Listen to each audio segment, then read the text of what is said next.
Assalamualaikum warahmatullahi wabarakatuh. Saya Hairunisa Bizarun Nafsi, NIM 1261033203250 dari kelas HTN 5G, akan menjawab soal sebagai UTS sistem politik di dunia Islam pada hari ini, yakni soalnya apakah politik itu dan bagaimana perspektif Islam mengenai politik. Oke, baik. Politik ditinjau dari segi bahasa berasal dari bahasa Yunani, yaitu berarti polis atau artinya negara, kota. Secara etimologi, politik berhubungan erat dengan kata politis yang berarti hal-hal yang berhubungan dengan politik. Menurut Ramlan Surbakti, politik adalah interaksi antara pemerintah dengan masyarakat dalam rangka proses pembuatan dan pelaksanaan keputusan yang mengikat tentang kebaikan bersama masyarakat yang tinggal dalam suatu wilayah tertentu. Menurut teori klasik Aristoteles, politik adalah usaha yang ditempuh warga negara untuk mewujudkan kebaikan. Dalam bahasa Arab, politik dikenal dengan istilah siasah.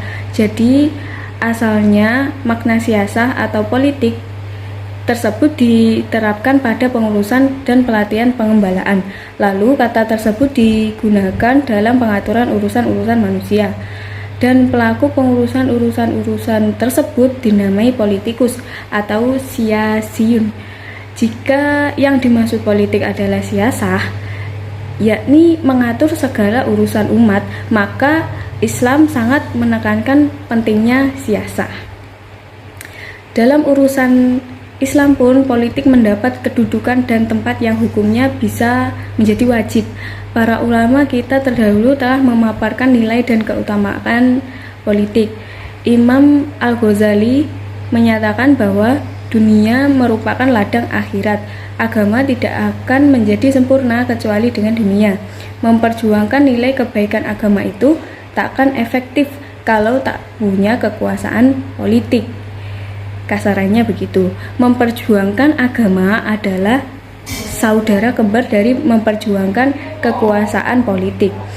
Landasan atau asas dalam Islam mengenai politik ada 3, yakni 1. Hakimiyah ilahiyah atau tauhid, 2. Risalah, dan yang ketiga adalah khilafah.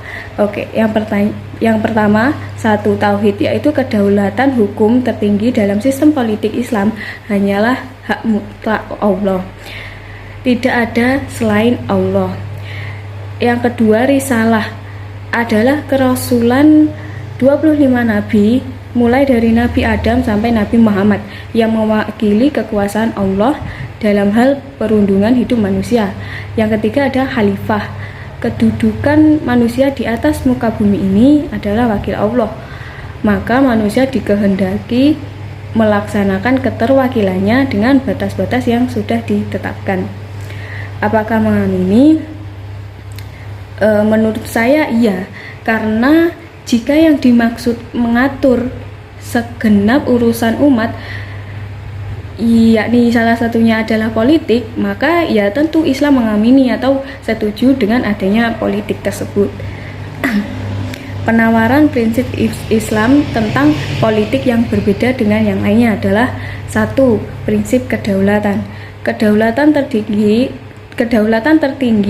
dalam suatu negara menurut Islam adalah mutlak dan legal milik Allah. Yang kedua, prinsip keadilan, yang mana keadilan ini adalah kunci utama penyelenggaraan suatu negara. Yang ketiga ada prinsip musyawarah, yang telah diatur dalam Islam disebut ijma atau syura, yakni proses pengambilan keputusan dalam semua urusan kemasyarakatan yang tentu melibatkan masyarakat. Yang keempat ada prinsip persamaan. Jadi dengan banyaknya keberagaman yang ada dalam suatu negara, Islam menganggap semua adalah sama, memiliki hak-hak yang sama dan tidak membeda-bedakan antara satu dengan yang lainnya. Kelima, prinsip amar ma'ruf nahi mungkar. Kalau di Indonesia itu disebut check and balancing dalam suatu sistem politik. Itu saja yang dapat saya sampaikan. Bila ada kurang lebihnya mohon maaf. Wassalamualaikum warahmatullahi wabarakatuh.